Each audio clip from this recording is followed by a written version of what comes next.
ओम शांति। 5 अप्रैल 2024 की साकार मुरली है। बाबा बोले, मीठे बच्चे, बाप को प्यार से याद करो तो तुम निहाल हो जाएंगे। नज़र से निहाल होना माना विश्व का मालिक बनना। प्रश्न है, नज़र से निहाल कीमदा स्वामी सतगुरु, इसका वास्तविक अर्थ क्या है? उत्तर है, आत्मा को बाप द्वारा जब तीसरी आँख मिलती है और उस आँख से बाप की पहचान लेती है और उस आँख से जब बाप को पहचान लेती है तो निहाल हो जाती है, अर्थात सद्गति मिल जाती है। बाबा कहते, बच्चे देही अभिमानी बन तुम मेरे से नज़र लगाओ, अर्थात मुझे याद करो और संग तोड़ एक मेरे संग जोड़ो तो बेहाल अर्थात कंगाल से निहाल अर्थात साहूकार बन जाएंगे। ओम शांति। मीठे मीठे रूहानी बच्चे किसके पास आते हैं? रूहानी बाप के पास। समझते हो, हम शिव बाबा के पास जाते हैं। यह भी जानते हैं शिव बाबा सब आत्माओं का बाप है। यह भी बच्चों को निश्चय चाहिए कि वह सुप्रीम टीचर भी है तो सुप्रीम गुरु भी है। सुप्रीम को परम कहा जाता है। उस एक को ही याद करना है। नज़र से नज़र मिलाते हैं। गायन है, नज़र से निहाल कीमदा स्वामी सतगुरु। उनका अर्थ चाहिए। नज़र से निहाल किसको? जरूर सारी दुनिया के लिए कहेंगे, क्योंकि सर्व का सद्गति दाता है। सर्व को इस पति दुनिया से ले जाने वाला है। अब नज़र किसकी? क्या ये आंखें? नहीं, तीसरी आँख मिलती है ज्ञान की, जिससे आत्मा जानती है यह हम सभी आत्माओं का बाप है। बाप आत्माओं को राय देते हैं कि मुझे याद करो। बाप आत्माओं को समझाते हैं। आत्माएं ही पतित तमो प्रधान बनी है। अब यह तुम्हारा 84वां जन्म है। यह नाटक पूरा होता है।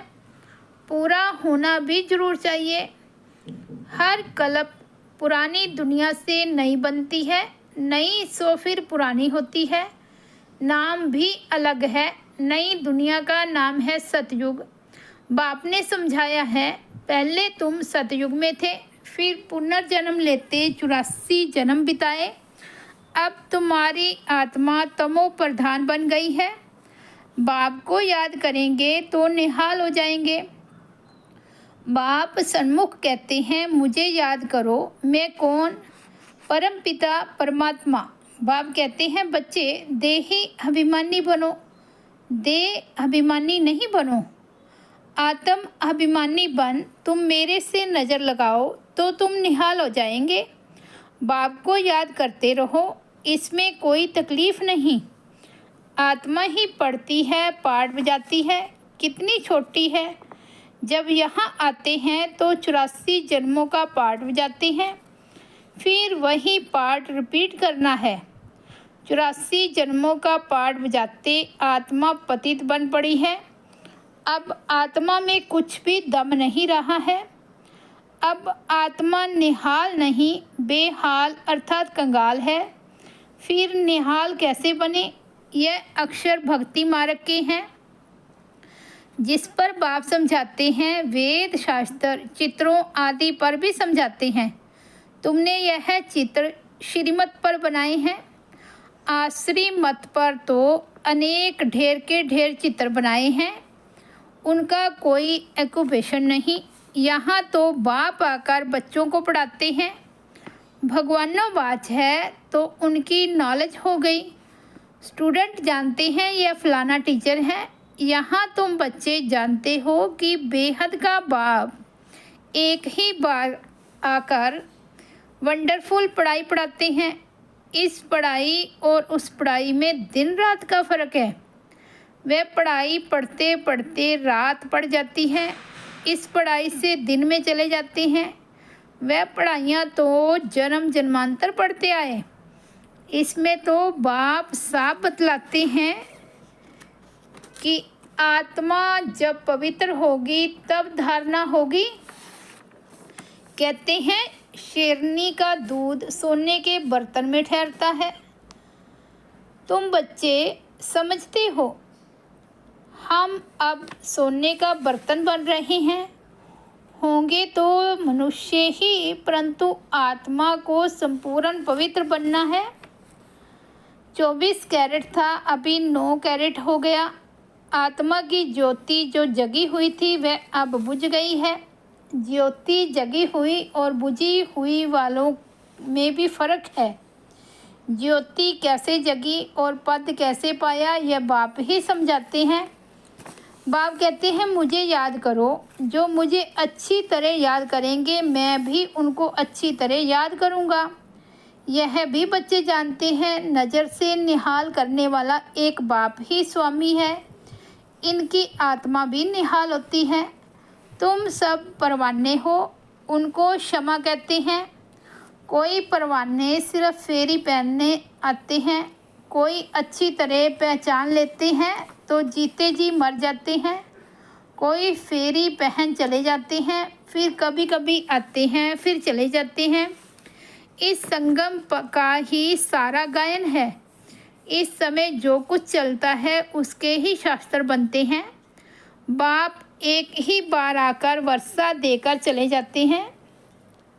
बेहद का बाप जरूर बेहद का वर्षा देंगे। गायन भी है 21 पीढ़ी। सतयुग में वर्षा कौन देते हैं?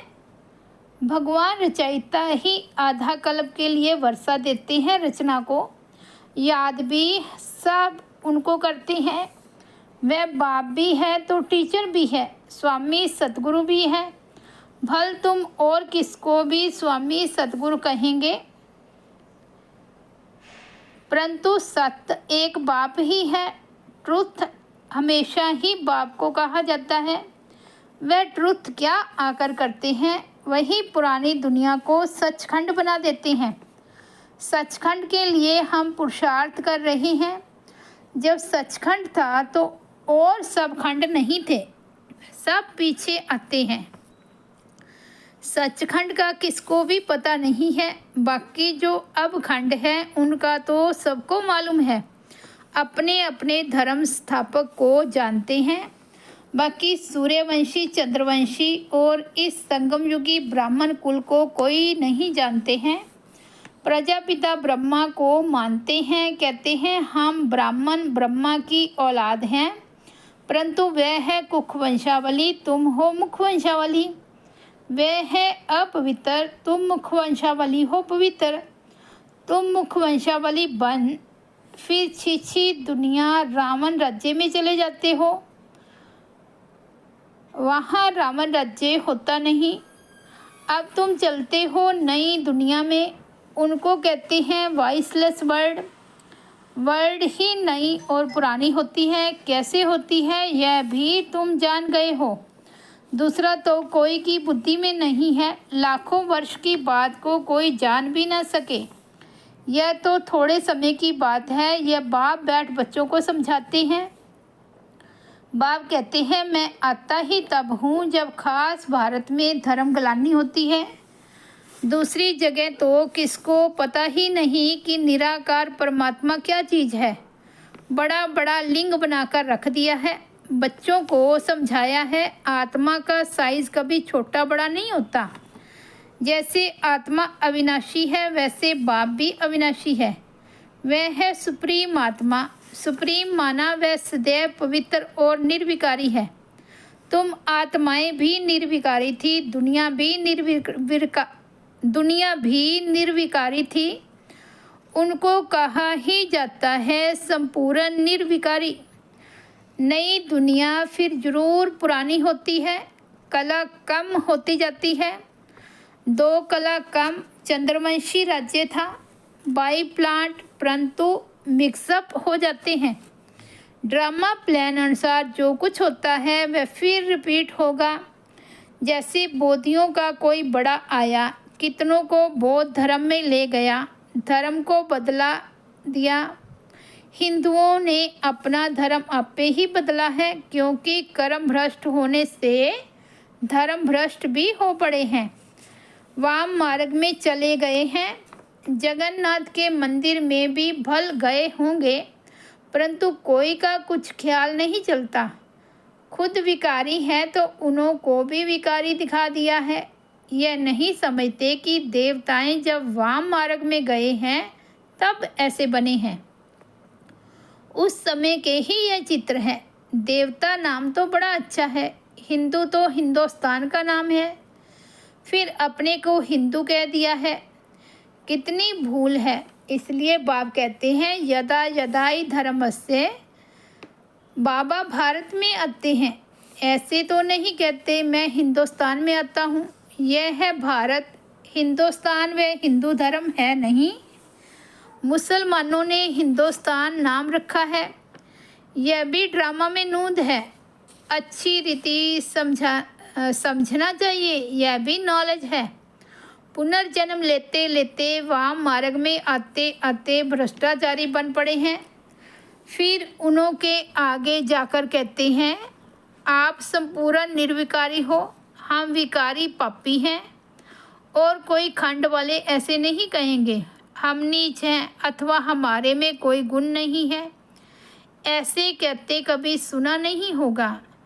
सिख लोग भी ग्रंथ के आगे बैठते हैं, परंतु ऐसे कभी नहीं कहते कि नानक तुम निर्विकारी हम विकारी। नानक पंथी कंगन लगाते हैं, वह है निर्विकारी पने की निशानी, परंतु विकार बिगड़ रह नहीं सकते हैं। झूठी निशानियां रख दी हैं। जैसे हिंदू लोग जनेऊ पहनते हैं, पवित्रता की निशानी है। आजकल तो धर्म को भी नहीं मानते। इस समय भक्ति मार्ग चल रहा है, इसको कहा जाता है भक्ति कल्ट। ज्ञान कल्ट सतयुग में है। सतयुग में देवताएं हैं संपूर्ण निर्विकारी, कलयुग में है संपूर्ण निर्विकारी कोई हो ना सके। कलयुग में संपूर्ण निर्विकारी कोई हो ना सके। प्रवृत्ति मार्ग वालों की स्थापना तो बाप ही करते हैं, बाकी सब गुरु हैं निर्वृत्ति मार्ग वाले। उनसे उन्हों का जोर जास्ती हो गया है। बाप कहते हैं यह जो कुछ तुमने पढ़ा है उनसे मैं नहीं मिलता हूँ। मैं जब आता हूँ तो सबको नज़र से निहाल कर देता हूँ। गायन भी है नज़र से निहाल किंदा सतगुरु स्वामी। यहाँ तुम क्यों आए हो? निहाल बनने, विश्व का मालिक बनने। बाप को याद करो तो निहाल बन जाएंगे। ऐसे कभी कोई कहेंगे नहीं कि ऐसा करने से तुम यह बन जाएंगे। बाप ही कहते हैं तुमको यह बनना है। यह लक्ष्मी नारायण कैसे बने कोई को मालूम नहीं है। तुम बच्चों को बाप सब कुछ बताते हैं। यही 84 जन्म ले पतित बने, फिर तुमको यह बनाने आया हूँ। बाप अपना परिचय भी देते हैं तो नज़र से निहाल भी करते हैं। ये किसके लिए कहते हैं? एक सतगुरु के लिए। वे गुरु लोग तो ढेर हैं और माताएं अबलाएं हैं भोली। तुम सब भी भोलानाथ के बच्चे हो। शंकर के लिए कहा है आँख खोली विनाश हो गया। यह भी पाप हो जाए। बाप कभी ऐसे काम के लिए डायरेक्शन नहीं देते हैं। विनाश तो कोई और चीज़ों से होगा ना। बाप ऐसे डायरेक्शन नहीं देते। यह तो सब साइंस निकालते रहते हैं। समझते हैं हम अपने कुल का आपे ही विनाश करते हैं। वह भी बांधे हुए हैं, छोड़ नहीं सकते। नाम कितना होता है, मून में जाते हैं परंतु फ़ायदा कुछ भी नहीं। मीठे मीठे बच्चे, तुम भी बाप से नज़र लगाओ अथवा हे आत्मा अपने बाप को याद करो तो निहाल हो जाएंगे। बाबा कहते हैं जो मुझे याद करते हैं, मेरे लिए सर्विस करते हैं, मैं भी उनको याद करता हूँ तो उनको बल मिलता है। तुम यहाँ सब बैठे हो, जो निहाल हो जाएंगे वही राजा बनेंगे। गायन भी है और संग तोड़, एक संग जोड़ूं, एक है निराकार। आत्मा भी निराकार है। बाप कहते हैं मुझे याद करो। तुम खुद कहते हो हे पतित पावन। ये किसको कहा? ब्रह्मा को, विष्णु को, शंकर को? नहीं, पतित पावन तो एक है, वह सदैव पावन ही है। उनको कहा जाता है सर्वशक्तिमान। बाप ही सृष्टि के आदि मध्य अंत की नॉलेज सुनाते हैं और सब शास्त्रों को जानते हैं। वे सन्यासी शास्त्र आदि पढ़कर टाइटल लेते हैं। बाप को तो पहले ही टाइटल मिला हुआ है, उनको पढ़कर थोड़े ही लेना है। अच्छा, मीठे मीठे सिकिलदे बच्चों प्रति माता पिता बाप दादा का याद प्यार और गुड मॉर्निंग। रूहानी बाप की रूहानी बच्चों को नमस्ते। हम रूहानी बच्चों की रूहानी बाप दादा को याद प्यार गुड मॉर्निंग और नमस्ते। धारणा के लिए मुख्य सार फर्स्ट पॉइंट है, क्षमा पर जीते जी मरने वाला परवाना बनना है, सिर्फ फेरी लगाने वाला नहीं। ईश्वरीय पढ़ाई को धारण करने के लिए बुद्धि को संपूर्ण पावन बनाना है और सब संग तोड़ एक बाप के संग में रहना है। एक की याद से स्वयं को निहाल करना है। वरदान है, दिल की महसूसता से दिलाराम की आशीर्वाद प्राप्त करने वाले सब परिवर्तक भव। दिल की महसूसता से दिलाराम की आशीर्वाद प्राप्त करने वाले सब परिवर्तक भव। सबको परिवर्तन करने के लिए दो बातों की महसूसता सच्चे दिल से चाहिए। एक है अपनी कमजोरी की महसूसता, दूसरा जो परिस्थिति व व्यक्ति निमित्त बनते हैं उनकी इच्छा और उनके मन की भावना की महसूसता। परिस्थिति के पेपर के कारण को जान स्वयं को पास होने के श्रेष्ठ स्वरूप की महसूसता हो कि सब स्थिति श्रेष्ठ है, परिस्थिति पेपर है। यह महसूसता सहज परिवर्तन करा देगी और सच्चे दिल से महसूस किया तो दिलाराम की आशीर्वाद प्राप्त हो जाएगी। स्लोगन है, वारिस वह है जो एवर रेडी बन, हर कार्य में जी हजूर हाजिर कहता है। वारिस वह है जो एवर रेडी बन, हर कार्य में जी हजूर हाजिर कहता है। अच्छा जी, ओम शांति। ये थे बाबा के 5 अप्रैल 2024 के अनमोल महावाक्य। ओम शांति, ओम शांति।